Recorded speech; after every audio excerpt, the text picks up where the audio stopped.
নমস্কার, study with Sudip চ্যানেলে আপনাদের স্বাগত। আজকে আমরা দেখে নেব আরও একটা top 30 MCQ series for WBPSC clerkship and miscellaneous exam যারা প্রস্তুতি নিচ্ছেন। গতকালও আমরা একটা top 30 MCQ question paper solve করেছিলাম, সেটা যদি এখনও না দেখে থাকেন তাহলে অবশ্যই গিয়ে দেখে নেবেন। এছাড়াও আমাদের প্লেলিস্টে ভিজিট করে আরও অন্যান্য অনেক ভিডিও আছে যেখানে ডিটেলড ক্লাস আছে, এমসিকিউ উইথ এক্সপ্লেনেশন আছে, সেগুলো সমস্ত আপনারা ভিডিওগুলো প্রিপারেশনের জন্য দেখে নিতে পারেন। আজকের এমসিকিউগুলো জাস্ট আমরা সলভ করব, প্রশ্নটা পড়ব, উত্তরটা দেখব, বেরিয়ে যাব। বেশি ডিটেলড এক্সপ্লেনেশনের মধ্যে আজকে আর যাচ্ছি না। ঠিক আছে, দেখে নিচ্ছি প্রথম প্রশ্ন আজকের। নাগরিকদের মৌলিক কর্তব্যগুলি ভারতের সংবিধানে যোগ করা হয়েছিল ড্যাশ সালে, মানে কত সালে যোগ করা হয়েছিল মৌলিক কর্তব্যগুলি, অর্থাৎ ফান্ডামেন্টাল ডিউটিস কত সালে অ্যাড করা হয়? আমরা জানি উত্তর হয়ে যাবে, সঠিক উত্তর হবে অপশন এ 1976, অর্থাৎ 42nd অ্যামেন্ডমেন্ট অ্যাক্ট বা 42তম সংশোধনী আইনের মাধ্যমে 1976 সালে এই মৌলিক কর্তব্য বা ফান্ডামেন্টাল ডিউটিগুলো আমাদের সংবিধানে অ্যাড করা হয়, তাই তো? নেক্সট কোয়েশ্চেন, ভারতের সুপ্রিম কোর্ট সংবিধানের মৌলিক কাঠামো এর মতবাদ ঘোষণা করেছে কোন মামলার মাধ্যমে বা কোন মামলার রায়ের সময় আর কি? এটা খুব ইম্পর্ট্যান্ট একটা কোয়েশ্চেন, এবং এই সংবিধানের মৌলিক কাঠামো বা বেসিক স্ট্রাকচার অফ কনস্টিটিউশন নিয়ে কিন্তু স্যার একটা ডিটেলড পলিটির ক্লাস করিয়েছেন। তাই সেই ভিডিওটা যারা পলিটি বিভিন্ন কম্পিটিটিভ এক্সামের জন্য পড়ছেন তারা অবশ্যই ভিডিওটা দেখবেন, একদম মিস করবেন না। খুব সুন্দরভাবে ওখানে এক্সপ্লেন করা আছে। কেমন? এটার উত্তর হয়ে যাবে option B, Kesavananda Bharati case of 1973, তাই তো? নেক্সট কোয়েশ্চেন, নিম্নলিখিতদের মধ্যে কে সংসদের 2 কক্ষের যৌথ অধিবেশন ডাকেন? জয়েন্ট সিটিং কে ডাকতে পারেন? প্রধানমন্ত্রী, রাষ্ট্রপতি, লোকসভার স্পিকার না ভাইস প্রেসিডেন্ট? সঠিক উত্তর হয়ে যাবে অপশন বি, রাষ্ট্রপতি। আইএসওর অর্থ কী? সঠিক উত্তর হবে option C, international organization for standardization. Next question, Rammohan রায়কে রাজা উপাধিটা কে দিয়েছিলেন? রামমোহন রায়কে রাজা উপাধি দিয়েছিলেন আমরা জানি, সঠিক উত্তর হয়ে যাবে অপশন বি, দ্বিতীয় আকবর, তাই তো? 6 নম্বর প্রশ্ন দেখে নিচ্ছি, নিম্নলিখিতদের মধ্যে কাকে ভারতের রাষ্ট্রপতি নিযুক্ত করেন না? কাকে করেন না জিজ্ঞেস করা হয়েছে। প্রেসিডেন্ট অফ ইন্ডিয়া কাকে নিযুক্ত করেন না? অর্থ কমিশনের চেয়ারম্যান, ভারতের প্রধান বিচারপতি, সেনাপ্রধান না লোকসভার স্পিকার? সঠিক উত্তর হয়ে যাবে অপশন ডি, লোকসভার স্পিকার। স্পিকার ছাড়া বাকি 3 জনকে কিন্তু প্রেসিডেন্ট অ্যাপয়েন্ট করেন। 1937 সালের কৃষি উৎপাদন, গ্রেডিং এবং চিহ্নিতকরণ আইন এবং 1986 সালে সংশোধিত ড্যাশ এর অধীনে আসে? সঠিক উত্তর হয়ে যাবে অপশন বি, কৃষি ও কৃষক কল্যাণ মন্ত্রক। ঠিক আছে, এই মিনিস্ট্রির আন্ডারে আসে এটা। ইকতাদারি প্রথা কে চালু করেন? সহজ প্রশ্ন আছে, সঠিক উত্তর হয়ে যাবে অপশন বি, ইলতুৎমিশ। ঠিক আছে, চিপকো আন্দোলন ছিল মূলত ড্যাশের বিরুদ্ধে। চিপকো আন্দোলন কিসের বিরুদ্ধে ছিল? আমরা জানি সঠিক উত্তর হবে অপশন সি, অরণ্য ছেদন বা ডিফরেস্টেশন, তাই তো? দিল্লি যখন ব্রিটিশ ভারতের রাজধানী হয় তখন ভাইসরয় কে ছিলেন? এটাও একটা খুব ইম্পর্টেন্ট প্রশ্ন। সঠিক উত্তর হয়ে যাবে option C, Lord Hardinge. Next question দেখে নিই, নিচের কোনটি পূর্ব উপকূলের একটি অংশ? ইস্টার্ন কোস্টাল রিজিয়নের অংশ কোনটি? করমণ্ডল, কোঙ্কণ, মালাবার না কোনোটাই না? সঠিক উত্তর হয়ে যাবে অপশন এ, করমণ্ডল উপকূল বা করমণ্ডল কোস্ট, তাই তো? নেক্সট কোয়েশ্চেন, কিম্বার্লি ড্যাশের জন্য বিখ্যাত? কিম্বার্লি কিসের জন্য বিখ্যাত? সঠিক উত্তর হবে অপশন বি, হীরার খনি। পরের প্রশ্ন দেখে নিচ্ছি, কোন অঞ্চলকে বিশ্বের রুটির ঝুড়ি বলা হয়? নাতিশীতোষ্ণ তৃণভূমি, সাভানা তৃণভূমি, ভূমধ্য সাগরীয় অঞ্চল না মধ্য অক্ষাংশীয় বনভূমি? সঠিক উত্তর হবে অপশন এ, নাতিশীতোষ্ণ তৃণভূমি বা টেম্পারেট গ্রাসল্যান্ডস। ঠিক আছে, 14 নম্বর প্রশ্ন, ড্যাশের মাধ্যমে ভূমিক্ষয় রোধ করা যায়? খুব সহজ, সঠিক উত্তর হবে বন সৃজন বা অ্যাফরেস্টেশন, তাই তো? 15 নম্বর প্রশ্ন, গৌতম বুদ্ধ মহাপরিনির্বাণ কোথায় লাভ করেন? কপিলাবস্তু, কুশীনগর, বোধগয়া না রাজগৃহ? সঠিক উত্তর হয়ে যাবে অপশন বি, কুশীনগর। ঠিক আছে, বা কুশিনারা। 16 নম্বর প্রশ্ন, কে প্রথম সফলভাবে অশোকের শিলালিপির পাঠোদ্ধার করেছিলেন? সঠিক উত্তর হবে অপশন ডি, জেমস প্রিন্সেপ।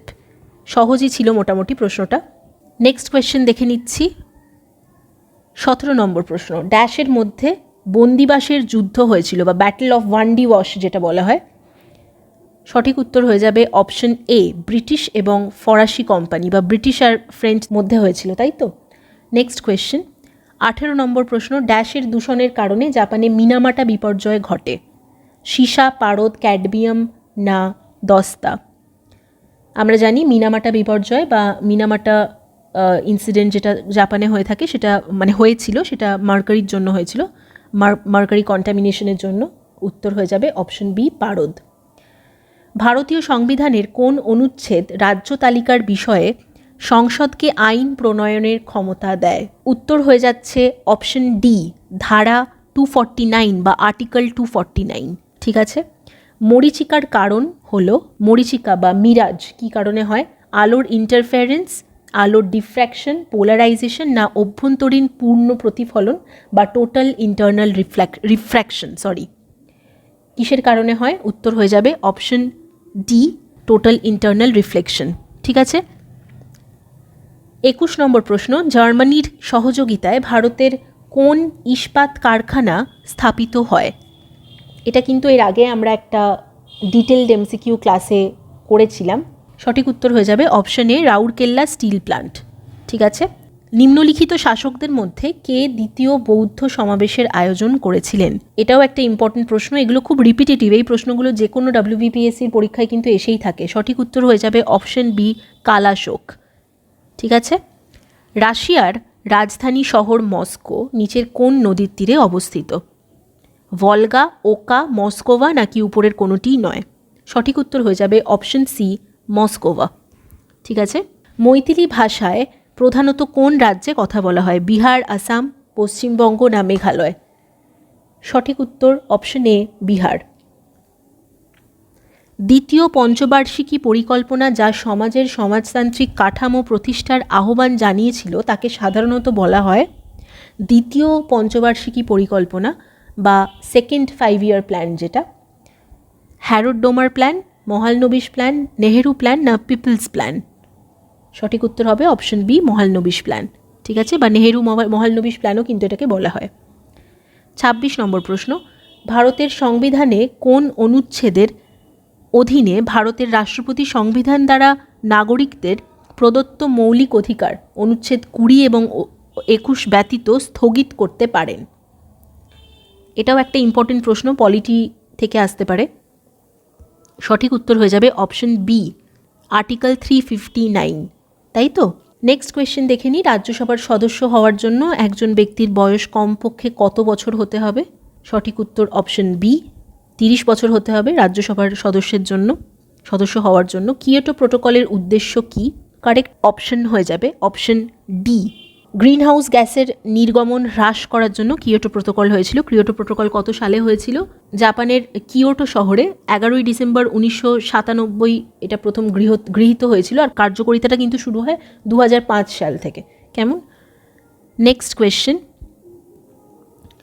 যে পঞ্চবার্ষিকী পরিকল্পনাটি নির্ধারিত সময়ের 1 বছর আগে শেষ হয়ে যায় সেটি হলো অপশন ডি হয়ে যাবে উত্তর, পঞ্চম পঞ্চবার্ষিকী পরিকল্পনা। এটা কিন্তু 1 বছরের আগে, মানে নির্ধারিত সময়ের 1 বছর আগেই শেষ হয়ে গেছিল।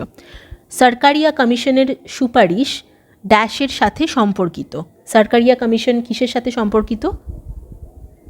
সঠিক উত্তর হয়ে যাবে অপশন ডি, কেন্দ্র রাজ্য সম্পর্ক বা সেন্টার স্টেট রিলেশনস। পরের প্রশ্ন, সুলতানপুর বার্ড স্যাংচুয়ারি কোন রাজ্যে অবস্থিত? হরিয়ানা, উড়িষ্যা, উত্তরপ্রদেশ না রাজস্থান? সঠিক উত্তর অপশন এ, হরিয়ানা। ঠিক আছে। ড্যাশের শাসনকাল চিত্রকলা বিকাশের সর্বোচ্চ পর্যায়ে পৌঁছেছিল? আচ্ছা, কোন মুঘল এম্পায়ারের সময়কালে চিত্রকলা বা আর্ট, পেন্টিং এগুলো সর্বোচ্চ পর্যায়ে পৌঁছয় কার আমলে? ঔরঙ্গজেব, আকবর, জাহাঙ্গীর না শাহজাহান? সঠিক উত্তর হয়ে যাবে অপশন সি, জাহাঙ্গীর। ভারতের সবুজ বিপ্লবে অবদান রেখেছে আন্তঃআঞ্চলিক বৈষম্য, আন্তঃশ্রেণী বৈষম্য, আন্তঃশস্য বৈষম্য না উপরের সবগুলি? এটাও একটা বেশ কনসেপচুয়াল প্রশ্ন। সঠিক উত্তর হয়ে যাবে অপশন ডি, উপরের সবগুলি। ঠিক আছে, আর আজকে শেষ প্রশ্ন দেখে নিচ্ছি। সাধারণভাবে হোয়াইট প্লেগ নামে কোনটি পরিচিত? টাইফয়েড, ম্যালেরিয়া, যক্ষ্মা না প্লেগ? সঠিক উত্তর হয়ে যাচ্ছে অপশন সি, যক্ষ্মা বা টিউবারকিউলোসিস।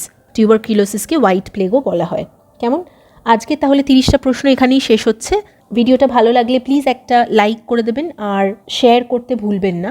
এছাড়াও যদি এখনও আমাদের চ্যানেল আপনার সাবস্ক্রাইব না করা হয়ে থাকে তাহলে প্লিজ সাবস্ক্রাইব করে বেল আইকনটা প্রেস করে আমাদের পাশে থাকুন। আমরা সমস্ত রকম কম্পিটিটিভ এক্সামের প্রিপারেশন নেওয়ার চেষ্টা করি। ভালো থাকবেন, সুস্থ থাকবেন, দেখা হবে পরের ভিডিওতে। সকলকে ধন্যবাদ।